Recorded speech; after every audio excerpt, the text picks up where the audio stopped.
በከመ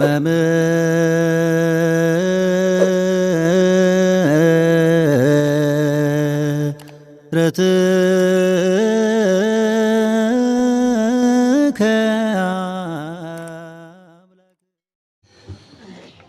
በስመ አብ ወወልድ ወመንፈስ ቅዱስ አሃዱ አምላክ አሜን።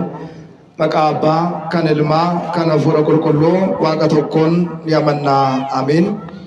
ከበጀሙታፊ ጃለተሞታ ማቲውን ዋቀዮን ከጃለተን ኢጀ ዋቀዮ ከንታተን ልቦኒ መነ ክርስቲያና ኬኛ በርሲሳ ፍቅር አድለው ጥጋፈተማ ለለመ ወንጌላ መነ ክርስቲያና ኬኛ ልቦኒ ቦሎኒ ኮዳ ቆኖን አቦሊን ፋርፈቱን እንድልበታ አዶሊን ሁንዱም ተኬሰን አከም ቡልተኔ አከም ዮነ ጌሰን አከም ቱርተኔ በገ ጉያ አራ ጌሰን ሜሪል ጀዳቲ ዋቀዮን ገለቴሳ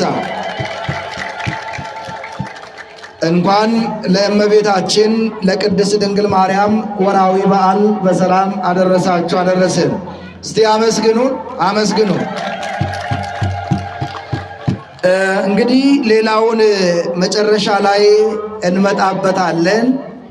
ዛሬ ለእግዚአብሔር አምላካችን መልካም ፈቃድ ባለችን አጭር ደቂቃ አሁን 2 ሰዓት ለ3 ሩብ ጉዳይ ነው። 3 ሰዓት ከ10 ከ20 ደቂቃ እንጨርሳለን ማለት ነው። ዝናቡም እየዘነበ ነው። ምናልባት ዝናብ ላስቸገራችሁ መጠላም ስላለ አሁን አፋችን ሞልተን መናገር ስለምንችል እግዚአብሔር አምላካችን ከሁላችን ጋር ይሁን። ምናልባት መምህራችን ቅድም የተናገሩት አንድ ነገር አለ። ልጆች ካልተማሩ ዛሬ ተኮትኩቶ ለነገይቷ ቤተ ክርስቲያን ካልሆኑ አስቸጋሪ ይሆናል ማለት ነው። ጆሌን ሀረ በረቱ ባተን ሴና መነ ክርስቲያና ሴራፊ ስርነ መነ ክርስቲያና ዮቤኩ ባተን ረኮ ተአጅቻለ። ለዚህ እንግዲህ እንደ ተርጓሚ ከአማርኛ ወደ ኦሮምኛ በእኔ የተሰራ ሲሆን ይሄ ለጥቅምም ለምንም የተሰራ አይደለም። 70 ብር 50 ብር 60 ብር ዛሬ ምንም አይገዛም። ለአሁኑ በእጃችን ላይ የምትገኘው 40 መጽሐፍ ብቻ ነው ማለት ነው። 5 አይነት መጽሐፍ ነው። ገበሬና ዘሩ፣ ቆቴ ቡላፊ፣ ሰኝች ከንጀዱ። ሁለተኛው ጣፋጭ የእምነት ታሪክ የሚል ሴና አመንታሚያ 1 እና 2 ነው። ሌላው 10 ቁኑጃጅት ይላል ሚሚደጎተ ኩርነን ከንጀዱዳ። ሌላው አያኖተ ጉርጉዶ ጎፍታ ኬኛ ዮክንሞ ቡሄ ከንጀኖ ማሊፍ አከ ከበጀው ቢፈ ኢጆሌ በርሲሱ ጎርሱ ደንደውቲን ኪታብኒ ሙራሰ ቆፋ ጅርቲ ከነቢቱቲን ኢጆሌን ኬሰን አከ ዱብሰን መነ ኬሰት ዱብሲስተኒ አመንታ ኢሳኒ በራከ ጉደተን። ይህ ብቻ አይደለም፣ ብዙ የሚሆኑ መጻሕፍቶች እየተሰሩ ነው። በትንሹ ወደ 25 መጻሕፍቶች የሚሆኑ እየተሰሩ ነው። ይችን ለሽማ ከተቀበላችሁ ሌላው በአማርኛም የምትፈልጉትን ስም ዝርዝር ነግራችሁን፣ በተለይ በዚህ በክረምት ልጆች የትም እንዳይሄዱ ዲኤስቲቪውንም ቃናውንም እንዳያዩ መጻሕፍትን እንዲያነቡ እንድታደርጓቸው በእግዚአብሔር ስም አሳስባለሁ። ጉያ ሀርአ ከና ከወሊቲን በረኑ መትሩን በርኖተ ኬኛ ኢጆሌ ማረሚ ጀደ ለዱካ ጅርቱ ከኔ ጋር ናችሁ። ዛሬ የምንማማረው የማርያም ልጆች የሚለውን ርዕስ መነሻ አድርገን በሁለቱም ቋንቋ በአማርኛም በኦሮምኛም እንማማራለን። እግዚአብሔር ከሁላችን ጋር ይሁን። እግዚአብሔር ያስተምረን።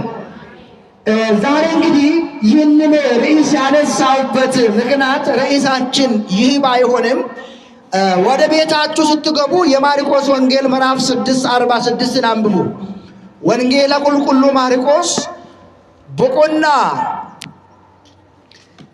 ጃለኮስ አፍርተሚ ጃቀባቲ እስን ገረመነ ኬሰኒ ገላቲ ኢሰሰን ዱብሳ ጀቻለ። እንግዲህ አሁን ብዙዎቻቸው ሲናገሩ እንሰማቸዋለን ማለት ነው። ወንድ ባየን ጋፈ ዱበተን ጋፈ ሐሳን ኒደገኘ ጀቻለ። ጉያ ሀራ ከነ ከኡምሳ በርኖተ ኬኛ ከን ታሲፈኖ ወንጌለ ማቴዎስ ቡቆና ኩደ ለማፊ ወንጌለ ማቴዎስ boqonnaa 13 kan jiru ijoollee maaramii warra jedhaman kan shakkitoonni ittiin gufatanii fi ittiin kufan yeroo baay'ee yaada kana kaasuudhaan የማርያም ልጆች የተባሉት እነማን ናቸው? ልጆችስ የሆኑት በምን ምክንያት ነው የሚለውን የምንመለከት ይሆናል ማለት ነው። መነሻውን የቅዱስ ማቴዎስ ወንጌል ምዕራፍ 12 ቁጥር 43 አካባቢ ብንመለከት በተለይ ቁጥር 46 ላይ ብንመለከት የማርያም ልጆች የተባሉት እነማን ናቸው? ለምን በዚህ ሐሳብ ላይ መናፍቃን የሚያነሱት አንድ ትልቅ ሐሳብ ስላለው ነው። እነሆ ገና ለሕዝቡ ሲናገር እነሆ እናቱና ወንድሞቹ ሊያነጋግሩት ፈልጎ በውጭ ቆሞ ነበሩ ይላል።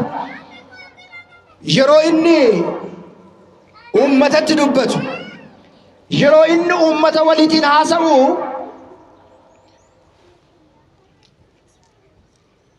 ኩኖ haati isaa fi obboloonni isaa isatti dubbachuu fedhanii ala dhaabatanii turan jedha። አንዱም እነሆ እናትና ወንድሞቹ ሊያነጋግሩ ፈልገው በውጭ ቆሟል አለው ይላል። እርሱም ግን ለነገረው መልሶ እናቴስ ማናት? ወንድሞቼስ እነማን ናቸው ብሎ ጠየቃቸው ይላል። ይህ ሐሳብ ለብዙዎቻቸው ማሰናከያ ሆኖባቸዋል። ወንጌለ ማቴዎስ boqonnaa 12 gaafa ilaallu kunoo ummatatti yeroo inni dubbachaa jiru haati isaaf obboloonni isaa isatti dubbachuu fedhanii barbaadanii ala dhaabatanii jiru jechuudhaan gaafa isaan haasa'an innis deebisee nama itti himeetiin haati koo eenyudha obboloonni koos eenyu fayidha jechuudhaan yaada kana deebisee jedha። ከዚህ በኋላ እጁን ወደ ደቀ መዛሙርቶቹ ዘርግተው እነሆ እናቴና ወንድሞቼ በሰማያት ያለውን የአባቴን ፈቃድ የሚያደርግ ሁሉ እሱ ወንድሜ እህቴም ነው ብለው ይህንን ሐሳብ መለሰላቸው ይላል። መቼም ይህንን ሐሳብ ላቀረቡ ሰዎች ወንድሞች የተባሉት እነማን ናቸው? እህቶች የተባሉት እነማን ናቸው? ዛሬ መናፍቃን በዚህ ሐሳብ የማርያም ልጆች ከጌታ ከወለደችው በኋላ ሌሎችንም ልጆችንም ወልዳቸዋለች ብለው ሎቱ ስብሐት የሚናገሩ አሉ። ይህንን ሐሳብ ነው መነሻ የምናደርገው ማለት ነው። ጌታችን በዚህ ሐሳብ ላይ እናቴ ማናት? ወንድሞቼ እነማን ናቸው? እኛ ዛሬ ብንጠየቅ ወንድሞቻችን እነማን ናቸው? እህቶቻችን እንደማን ናቸው? ወንድም እህት የምናደርጋቸው እነማን ናቸው የሚለውን ብንጠየቅ የምንናገረውን እናውቀዋለን። የሮ ከና ኦቦሎኒ ወር ጀደመን ኑቲ ከን ቤክኑ ፎኒቲን ያደ ፎኒቲን ከን ቤክኑ ወረ ፎኒን ወሪን ደለን ጥሩ tokko boraafannee garaa haadha tokko keessaati kan daladin obboleessa obboleetti ittiin jennu ይህንን ነገር በእግዚአብሔር ዓይን ስንመለከት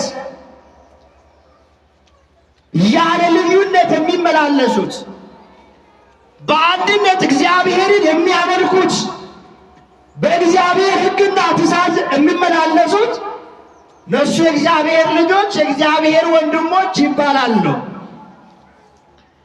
ኢጃፉራቲን ወር tokkummaadhaan ta'an warri waaqayyoon amanan warri tokkummaa manasaa keessatti argaman warri jaalalaan deebi'an warri wal faana jiraatan obboloota jedhamaniitu beekamu. yaada kanarraa ka'uudhaan shakkaan maariyaam ijoollee biraa akka deessetti yookiin immoo gooftaa keenya Iyyasuus Kiristoosiin erga deesseen booda nama biraa akka deessetti yeroo baay'ee yeroo sana haasa'an hubannoo fi hanqina kitaaba qulqulluu akka isaan qaban asirraa baruun barbaachisaadha jechaadha. ይህንን ሐሳብ በሌላ ሐሳብ ስንመለከት እዛው በማቴዎስ ወንጌል ምዕራፍ 13 ላይ ደሞ ሄደን ስንመለከት የቅድሙ በማቴዎስ ወንጌል ምዕራፍ 12:46 ሲሆን የሁለተኛው ደግሞ የማቴዎስ ወንጌል ምዕራፍ 13 ቁጥር 55 ላይ ደግሞ ሄደን ብንመለከት የምናገኘው ይሆናል ማለት ነው። እሱን ሐሳብ አነብና ወደ ሐሳቡ መለሳለሁ። ይህ የጸራቢ ልጅ አይደለምን? እናቱስ ማርያም ትባል የለምን? ወንድሞቹ ያዕቆብ፣ ዮሳ፣ ስምዖን፣ ይሁዳ አይደለሙን? እህቶቹ በእኛ ዘንድ ያሉ አይደሉምን? እንኪያስ ይህንን ሁሉ ከወዴት አገኘ? ተሰናከሉበትም። ኢየሱስም ግን ከዚህ ከገዛ ነቢይ ከገዛ አገሩ በቤቱ በቀር አይከበርም አይቀርም አላቸው ይላል። እዚህ ላይ ደግሞ ይህ የጸራቢ ልጅ የዮሴፍ ልጅ አይደለምን? እናቱ ማርያም ትባላለች። ወንድሞቹ እነ ዮሳ እነ ያዕቆብ ናቸው ይላል። እነ ዮሐንስ እነዚህ ማን ናቸው ቢባል ታሪካቸውን ማወቅ ያስፈልጋል። መጻሕፍትን ማገናበጥ አስፈላጊ ነው።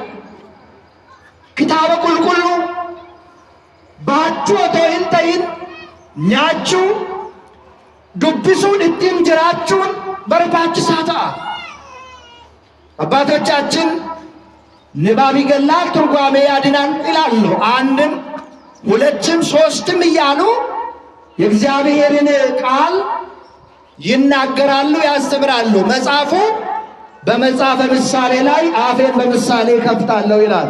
እንዲሁ በዘልማድ ስድ ንባብ ሰዎቹ እንደሚያነቡት አይደለም። እነዚህን ሰዎችን እስቲ እንመልከታቸው። ወንድሞቹ የተባሉት ያዕቆብ፣ ዮሳ፣ ስምዖን፣ ይሁዳ እነዚህ ጌታ በራሱ ፍላጎት የጠራዋቸው የሰበሰባቸው በከፊል አሳን ከሚያጠምዱበት ስፍራ የተጠሩ ግማሾቻቸው ስጋዊ ስራን ከሚሰሩ ከእርሻ ከግብርና ከቀረጥ ሰብሳቢነት ከተለያዩ ለወንጌል አገልግሎት ጌታ የጠራቸው ሰዎች ናቸው ማለት ነው። እነ ያዕቆብ እነ ዮሳ እነዚህ እነ ዮሐንስ ምን እንደሆኑ እንግዲህ መመልከት ያስፈልጋል ማለት ነው። መነሻችን እንዳትረሱ የማርያም ልጆች የሚባሉት ናቸው።